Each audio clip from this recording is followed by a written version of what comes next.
Shalom. I want to start off by giving all praises to Yahweh, Bahasham, Yahweh Shai, Bahasham, Rakach, Wadash. Yahweh is the true, holy, and powerful name of the Heavenly Father. Bahasham, meaning in the name. Yahweh Shai is the true, holy, and powerful name of His only begotten Son, who is the Savior of the nation of Israel, starting off with the elect within the nation of Israel. And Israel consists of you so-called Negroes, Hispanics, and Native Americans, as well as you Israelite foreigners scattered abroad that may look like the nations where you've been scattered to, but are Israelites. And I also want to give double honors to the elders and apostles of Great Millstone who rule well. Peace and salutations to the hopeful elect, pushing out this word in all sincerity and in truth. All right, this is the brother you call from the GMS branch out in Des Moines, Iowa, coming back at you with another lesson inspired by the Holy Spirit, Harakak Wadash. And this lesson is going to be based off of this video that you see on the screen here from Full Spectrum Survival, entitled Get Prepped, Israel is Ready to Attack Iranian Nukes. Japan prepares to hit China first. Get food, all right? And the things that he's going to be speaking on in the first couple of minutes that we're going to play, Lord's will, is all according to prophecy, all right? As the scripture says in the book of Matthew. Let's grab this real quick. All right, this is Matthew chapter 24 and verse 6. It says, and ye shall hear of wars and rumors of wars. And that's all we've been hearing about in the news, man, all right? America and Russia going at it, all right, the different allied nations in Russia, all right, beefing with certain nations certain nations in Europe, all right, and things of that nature, man, and that's what's been in the news a lot, all right, on top of course, you know, the Kanye and this and that and the third, you know, going on, but that's still going down, man, all right. Turmoil, scuffles, and different things are happening that's going to lead to World War III. All right, but it says, and you shall hear of wars and rumors of wars. See that you be not troubled, for all these things must come to pass, but the end is not yet. All right, and that's all we're hearing. Right now, these are rumors, but eventually it's going to turn, all right, into destruction. Okay, it's not going to be just talking about nuclear missiles and this and that and the third, or they're talking about threatening to do this and that. No, it's going to really go down, man. All right, this is the book of Jeremiah, chapter 51 and verse 46. It says, as a matter of fact, I want to bring this up in the blue letter. All right. Jeremiah, chapter 51 and verse 46. Let's get there. All right, it says, unless your heart faint and ye fear for the rumor that shall be heard in the land. A rumor shall both come 1 year, and after that in another year shall come a rumor, and violence in the land, ruler against ruler. All right, so it's going to eventually lead into destruction, all right, and violence in the land, man. This is Jeremiah 51 and 46 in the NLT. But do not panic, don't be afraid. When you hear the first rumor of approaching forces, for rumors will keep coming year by year. And that's what we've been talking about. The different rumors of wars throughout the year, starting off with our elders and apostles. Okay. It says, violence will erupt in the land. So it's going to lead into an eruption of violence, man, destruction. Okay. Violence will erupt in the land as the leaders fight against each other. All right. So these things, once again, aren't going to just be rumors. It's not just going to be, all right, just a message that you're hearing from week to week. Oh, yeah, they've been talking about wars and rumors and this and that and the third. All right, next thing you know, man, people's going to be dropping dead. All right, different type of missiles are going to be getting shot off in various places, man, you know. All right, actual war on American soils. All right, this is what these things are going to eventually lead into, man, as it is written in the book of Revelation, the 11th chapter. All right, Revelation chapter 11 and verse... I think it's 14. Yep, 11 and 14, it says, the second woe is past, which is speaking of World War II. And behold, the third woe cometh quickly. All right, so World War III is quickly approaching, man. All right, it is quickly approaching. So let's go ahead and play some of this. We are hearing on good authority now that Israel is planning to attack Iran in the coming weeks, or maybe even the coming days, after the country announced. Right. Now, they mentioned Israel attacking Iran. All right. Now, what is the significance of this? Okay. Now, let's grab this first in the book of Jeremiah. All right. In Jeremiah chapter, you know what? It's in two places. Let's just type it in. Israel attacking Iran. Now, Iran is one of Russia's allies, as we're going to grab in Ezekiel, the 38th chapter. So Israel, all right, which is so them small hats in our land, all right, those phonies, as it is written in the book of Zechariah, a bastard shall dwell in Ashdod. All right, that's a fraudulent, a fake. All right, Ashdod is modern day Tel Aviv. All right, and when you read in the book of Ezekiel, the 36th chapter, if I'm not mistaken, it talks about how the Idumeans appointed our land, all right, into their possession. All right, so that bastard dwelling in Ashdod is talking about the Idumeans, which is the Greek way of saying Edom, which is the so-called white people, all right, and chiefly those Amalekites, which is the chief tribe of the Edomites, all right. Just like in Jacob, you got Judah being the top tribe, all right.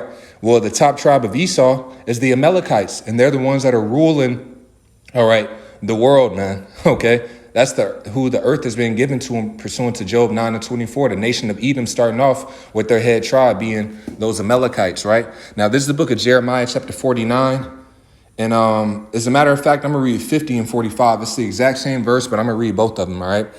Pretty much. It says, Jeremiah 50 and 45, therefore hear ye the counsel of the Lord that he had taken against Babylon, all right? So this is a message, all right, concerning what the Lord is going to do to Babylon and his purposes that he hath purposed against the land of the Chaldeans. And where in modern day Babylon? America. Surely the least of the flock shall draw them out. Surely he shall make their habitation desolate with them. It says the least of the flock shall draw them out. Now, the least of the flock is speaking of who? Those Amalekites, all right? And we're going to go into that briefly, but this is Jeremiah 49 and 20. Now, that was the scripture concerning Babylon, but this is letting you know, this precept is going to also let you know that Esau Edom is ruling over Babylon because they have the exact same judgment, okay? But this is Jeremiah 49 and 20. It says, therefore hear the counsel of the Lord that he had taken against Edom. All right, 50 and 45 said against Babylon. This one is saying against Edom. And his purposes that he had purposed against the inhabitants of Teman. Surely the least of the flock shall draw them out. Surely he shall make their habitations desolate with them, okay? So the least of the flock, being those Amalekites, are going to draw our America out into this war, which is going to eventually lead into nuclear destruction. All right. So Israel, the different things that they're doing, man, all right, is going to eventually lead into America getting more involved and the nuclear destruction. OK, now, just to go into this briefly. All right. I had looked this up. Let me see. Man, I had it up. Salakia. All right. Now, this is just a quick article from Aish, AISH.com. Now it says, why are the small hats a small nation? Okay. And once again, this is just going into how they're the least of the flock. But it says,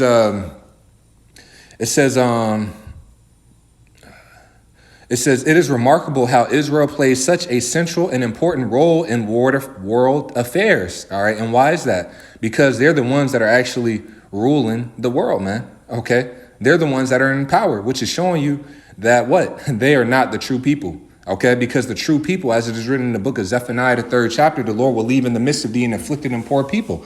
So the Israelites will be in an afflicted or poor estate. All right. Prior to the coming of the Lord, man. All right, of the Messiah, Yahweh Shai. All right, they wouldn't have rulership over the food that you're eating. All right, control over the resources of the planet Earth. But who has control of that? All right, those small hats, man. Okay, but it says it is remarkable how Israel plays such a central and important role in world affairs, given its tiny land area and population. All right. It says Israel should be nothing more than a blip on the world's radar. All right, and when you go into how small that land is, all right, they pretty much got the west side, all right, of the inheritance of our land. All right, for the most part. Okay, when you look at the west side of Jordan, if you look at an old map where of Israel's inheritance, all right, you see that they got the west side of Jordan compared to a map today. All right, which that's a small land area, man. As a matter of fact, the big bro had sent me this. Okay.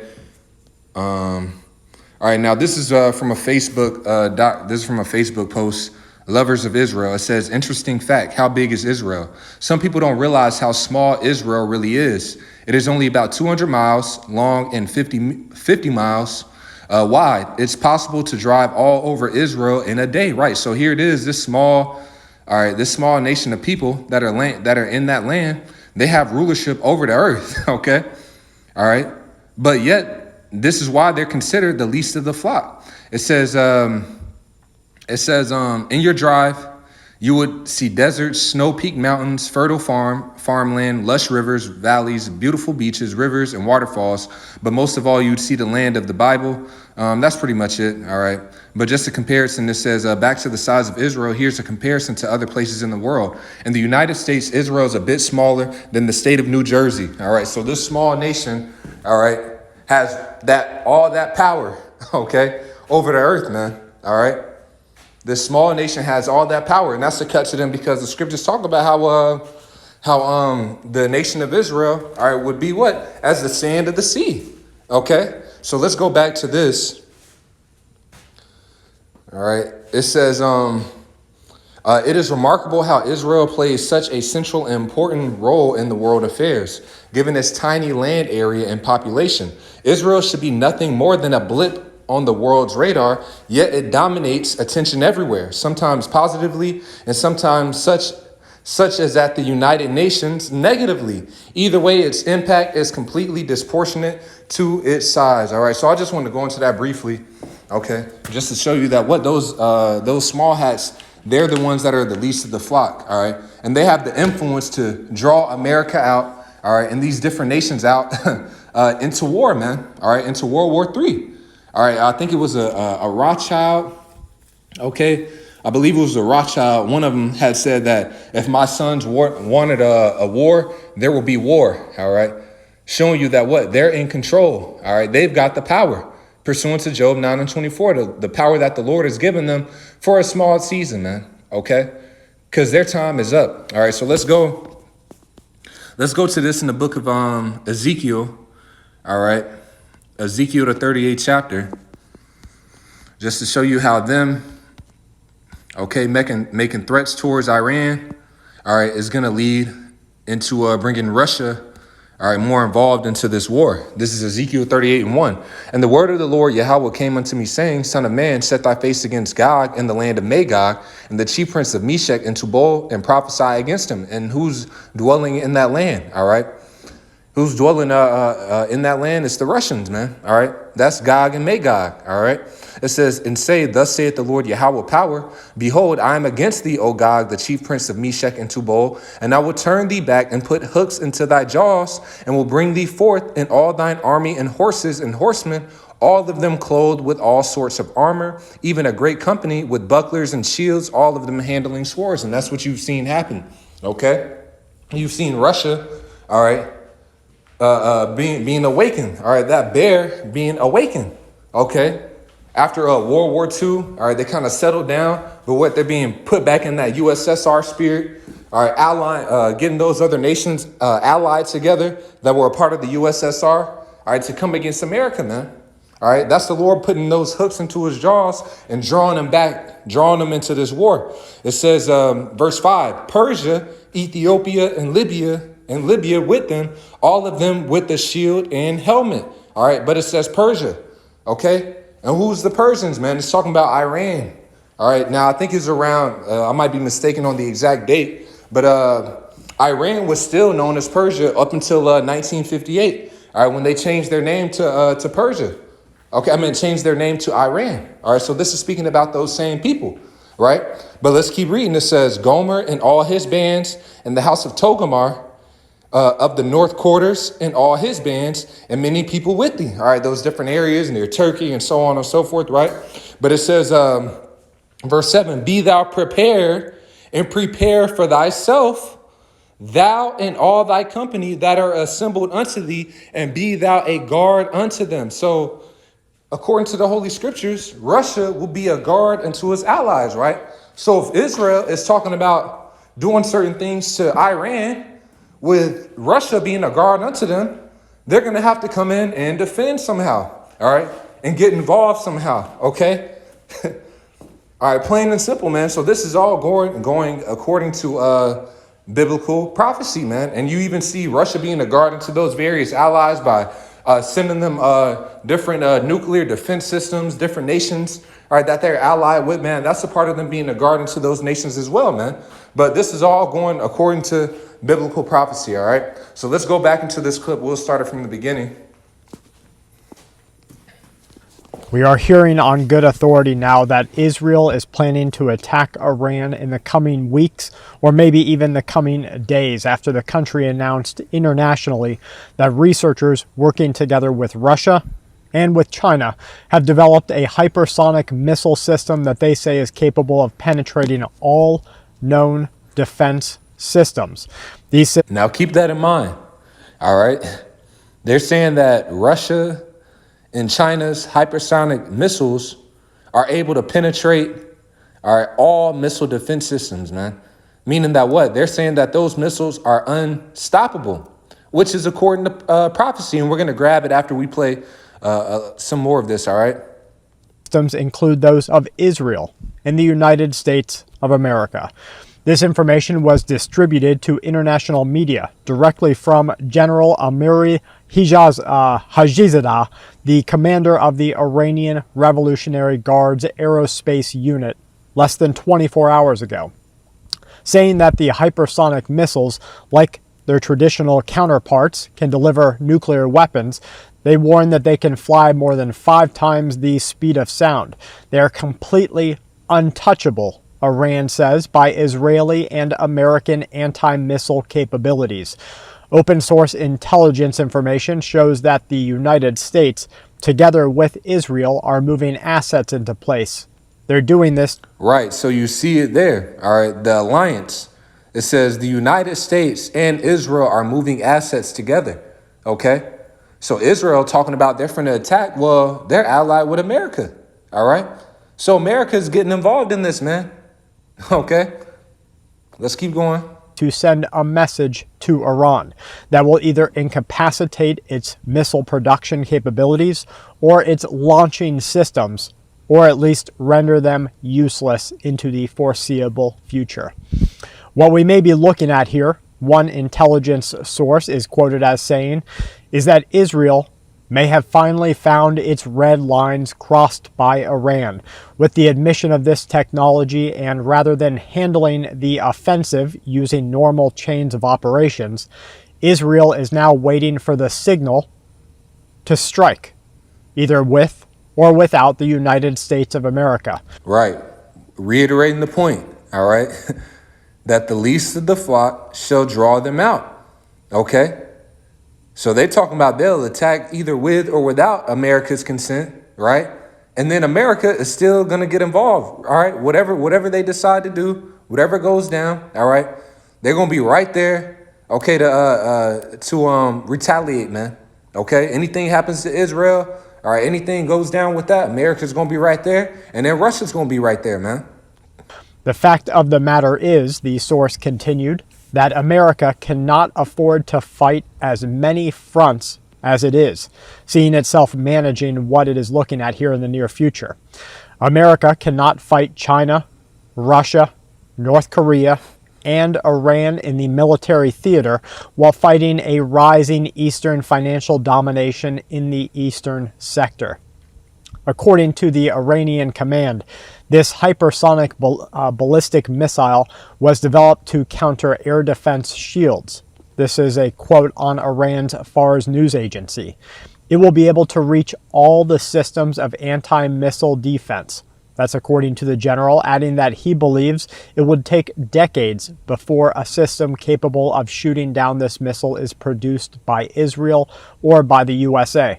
Right. So this is showing you, just playing that information to show you how powerful, all right, and how what's the word I could use? I guess effective those missiles are going to be. But this is because ultimately, all right, these are the Lord's weapons, man. All right, these missiles are unstoppable. Why? Because these are the Lord's weapon. All right, let me go ahead and grab this in the book of Isaiah. All right, showing you that the Lord is, let me see. Yeah, I'm going to grab this one, Isaiah 9:5 first. And then we're going to land back with a couple of precepts with it. It says, this is Isaiah 9:5. It says, for every battle of the warrior is with confused noise and garments rolled in blood, but this shall be with burning and fuel of fire. So this World War III is going to be a war like no other. All right. It's not going to be like your traditional wars, soldiers just on the ground and, shooting and killing each other and this and that and the third. All right, there is going to be different scuffles and things like that happen. All right, but the main focus of this war is going to be what? The nuclear missiles, man. All right, this is a war that's where this technology, okay, this type of technology hasn't existed, and these nations are going to use it, man. All right, but once again, these are the Lord's weapons, man. Let me grab this as well in the book of Isaiah, the 4th chapter, or the 54th chapter. All right. This is Isaiah chapter 54 and verse 16. It says, "Behold, I've created the smith that bloweth the coals in the fire." Right. So those different German scientists, all right, that were a part of making these different missiles. Okay. Even during the World War II, I believe it could have been World War I, but sometimes I get the specifics on those wars mistaken. All right. But nevertheless, those German scientists were used to make many of those bombs. It was World War II. That's what it was, because you had Russia and America, all right, they were using those German scientists to create those atom bombs, all right? But ultimately, what? It was the Lord that was using, okay, putting it in the minds of those scientists, giving them the wisdom, all right, to create these different things that would lead into the nuclear missiles, all right, for the Lord to bring forth his destruction, all right, upon America and various other places throughout the earth, man. Isaiah 54 and 16, it says, "Behold, I have created the smith that bloweth the coals in the fire, and that bringeth forth an instrument for his work, and I have created the waster to destroy." Okay? So this is what? All of the Lord, man. Okay? That these weapons exist, and they're going to be used, man. Now, this is the book of Isaiah, the 13th chapter. Isaiah chapter 13 and verse 4. It says, "The noise of a multitude in the mountains, like as of a great people, a tumultuous noise of the kingdoms of nations gathered together." Right. It talks about those nations gathered together in the valley of Jehoshaphat. All right. Which is what? Yahweh's judgment, man. All right. That's over there in the Middle East, in the Levant region. All right. It says, the Lord of hosts mustereth the host of the battle. So the Lord, he's in control of this war, man. Verse 5, "They come from a far country." The they that is speaking of is what? These missiles, as it's going to explain. It says, "For the end, from the end of heaven, even the Lord, and the weapons of his indignation to destroy the whole land." That's right. Okay. So these missiles that come from one end of the earth into another, like it is written in the book of 2nd Ezra, let's grab that. These are the Lord's weapons, man. These hypersonic missiles, all right, that can't be stopped. This is the Lord's doing. All right, this is the book of 2nd Ezra, chapter 16, and verse 13. It says, "For strong is his right hand that bendeth the bow. His arrows that he shooteth are sharp, and shall not miss when they begin to be shot into the ends of the world." Now, what arrow do you know that could have been shot from one end of the world into the other end? None. All right. So this is an allegory talking about what? These nuclear missiles, these hypersonic missiles, man. Okay, from one end of the earth, even unto the other end of the earth. All right. So that's it on that in the book of Isaiah, the 13th chapter. Actually, let me read verse 5 again. It says, "They come from a far country, from the end of heaven, even the Lord, and the weapons of his indignation to destroy the whole land." All right, because these missiles are going to leave America desolate. All right. It's going to make this place as Sodom and Gomorrah, as it is written, man. So let's go back to this. This missile, he says, which targets enemy anti-missile systems, represents a great generational leap in the field of warfare. It's now being confirmed at high levels that Washington, together with Israel, has keyed in an agreement that will see the U.S. come to assist Israel in missile defense in times of war. As of the time of this reporting, even though Israel has a multi-layered air defense umbrella that already exists, including the Arrow 2, Arrow 3, Iron Dome, the David's Sling, and the still in development Iron Beam laser system, there's nothing known to exist right now that can shoot down or take down these hypersonic missiles that sits on Israeli soil. Israeli ops are quoted as saying that hypersonic missiles pose an emerging threat, as they fly 5 times faster than the speed of sound. They have a complex and varying flight path. It makes them very hard to intercept. They fly much higher than subsonic missile systems, yet much lower than intercontinental ballistic missiles, in an area, they say, where countries, including the U.S., do not have enough trackage covering. These missiles can carry nuclear warheads, making them even more alarming for Israel. All right, and that's all we're going to grab on that, man. And you can check out the rest of the video. But even all of that he was mentioning, okay, about how these different missile defense systems that they already have, they aren't capable to stop these hypersonic missiles. All of that is according to prophecy, man. So let's grab in the book of Joel. This is the book of Joel, chapter 2.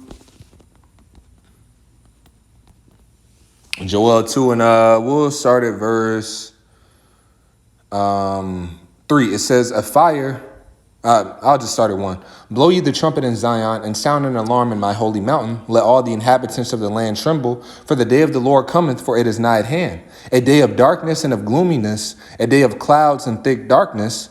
As the morning spread upon the mountains, a great people and a strong, there hath not been ever the like, neither shall be any more after it, even to the years of many generations. All right. And these people that is speaking about, all right, it's talking about what? The missiles. All right. They're being compared unto a people. It says a fire devoured before them, and behind them a flame burneth. Right. Because what? It's an army. All right.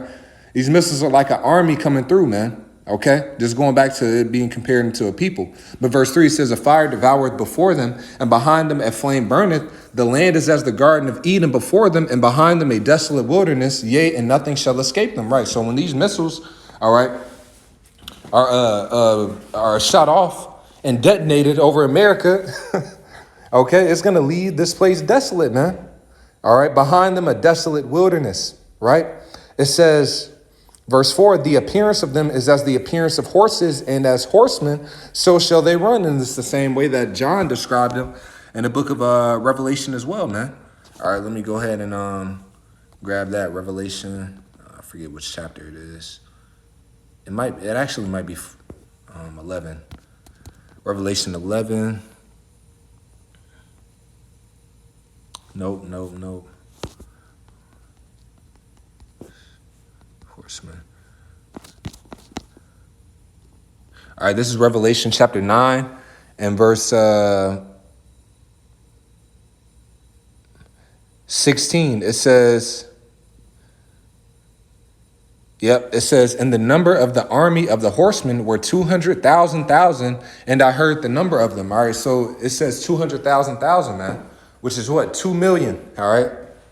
2 million missiles. Well, I mean, and then you got missiles that have multiple warheads, all right? So that can be compared into all the warheads, man, all right? Because that's where the power in all those missiles are. It's in the warheads, all right? And certain missiles, I believe that at one point it was regulated that they can't make missiles that carry more than like 8 warheads or something like that. And now you got missiles, all right, that can carry like 12 warheads, all right, up to 20 warheads, man, you know, okay? And this is all of the Lord's doing, man, because the Lord is going to really shake this place up, man. It's really going to be an overkill. All right, Russia has a missile called the Satan II. All right, and that missile alone, okay, can destroy all of Texas, all right, in California, man. All right, that missile alone, right? So imagine the multitude of those missiles, man. That's why the scriptures talk about the earth reeling to and fro like a drunkard, man. All right, one missile can shake, all right, do a great shaking, man. How much the multitude of all those missiles, man? It's going to be like a snow globe being shaken, all right, the earth, right? But anyways, it says Revelation chapter 9 and verse 17, and thus I saw the horses in the vision, and them that sat on them having breastplates of fire and of jacinth and brimstone, all right, and the heads of the horses were as the heads of lions, right? Because the lion, all right, their strength and their power, all right, is with their teeth, okay, their might, right? But it says, and out of their mouths issued fire and smoke and brimstone. By these 3 was the third part of men killed. All right, the third part of men is talking about what? The sons of the wicked. All right, because the men are categorized into 3 categories, man. You've got the sons of God, which is the Israelites. All right, the sons of men, which is talking about the other nations, and then you got the sons of the wicked. All right, which is who? The Edomites. All right. This is verse 17. It says, or verse 18, by these three was the third part of men killed, by the fire and by the smoke and by the brimstone which issued out of their mouths. Right. So it's showing you that power is in their mouth, which is the warhead. Okay. That's where all that power lies, man. But just going back up, showing you that this is all talking about the missiles, man. But what it said, the number of the horsemen. So when we go back to this in the book of Joel, this is back in Joel chapter 2 and verse 4. The appearance of them is as the appearance of horses, and as horsemen, so shall they run. Like the noise of chariots on the tops of mountains shall they leap, like the noise of a flame of fire that devoureth the stubble, as a strong people set in battle array. Before their face, the people shall be much pain. All faces shall gather blackness. All right. Because what's going to happen, man, when these missiles are shot off, all right, people are going to be afraid, man. All right. People are going to be astonished, man. Okay. It says, verse 7, they shall run like mighty men. They shall climb the wall like men of war. Right. Now, back in the ancient world, you would have the walls that would surround the city. And those walls was the protection. Okay. Was the defense. All right. But it says that what? They shall run like mighty men. They shall climb the wall like men of war. All right. Showing you that what, man? They're going to get through all the defenses.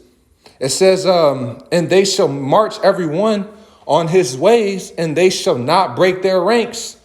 Neither shall one thrust another. They shall walk every one in his path. And when they fall upon the sword, they shall not be wounded. All right. And I'm going to go into that because it says when they fall upon the sword, they shall not be wounded. Right.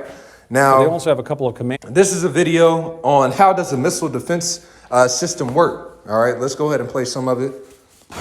This missile defense system is a state-of-the-art array of vehicles, typically 9 of them. Most of them are launchers, but they also have a couple of command centers, and they have an advanced radar system which both acquires the targets and helps guide these missile-killing missiles toward that target. About 70 missiles would be with all of these trucks out here, and each one would be about like this, about 20 feet long, weigh about 2,000 pounds. This is the booster down here. That gets it going. And once it gets closer to the target, this part will break away, leaving only the front.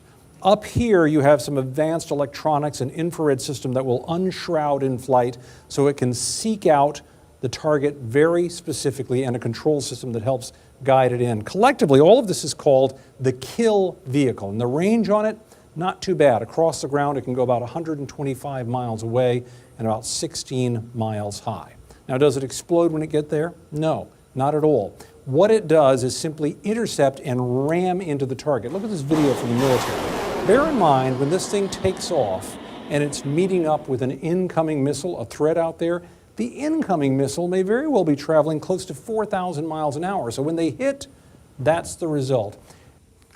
Right. So there you go right there. So here it is. All right. These missile defense systems, they're supposed to shoot off another missile that hits it to throw it completely off its course. All right. Objectively to kick it back outer space. Right. But those hypersonic missiles, as he was describing, it's like, look, they move 4 times the speed of sound. All right. And they can change directions. OK, you know, so they're like, man, we ain't got nothing to stop it. But that goes back into the prophecy, man. It says when they fall upon the sword. Let's read it again. The book of Joel, the 2nd chapter. In verse 8, it says, neither shall one thrust another. They shall walk every one in his path. And when they fall upon the sword, meaning that what? When those missiles are shot off to throw it off its course, right? They shall not be wounded, okay? So, hey, they gonna go right according to course, man. All right, because ultimately, man, the Spirit of the Lord is in those missiles to reach their target, man. It says, verse 9, they shall run to and fro into the city. They shall run upon the wall, so they're going to breach through. All right. All the missile defense systems that America has, they're going to be breached. OK. It says they shall run to and fro into the city. They shall run upon the wall. They shall climb up upon the houses. They shall enter in at the windows like a thief. The earth shall quake before them, and the heavens shall tremble. The sun and the moon shall be dark, and the stars shall withdraw their shining. All right. But that's all we're going to grab on that, man. So I just want to go into that because, you know, there was a lot of prophecy that was being spoken about in that earlier clip, man. All right. But that's it, man. Lord's what I was edifying. I'm going to give all praises to Yahweh, Bahasham, Yahweh Shai, Bahasham, Hakwadash. The honors to the elders and apostles of Great Millstone who rule well. Peace and salutations to the hopeful elect. Pushing out this word in all sincerity and in truth. With that, I'm going to say shalom.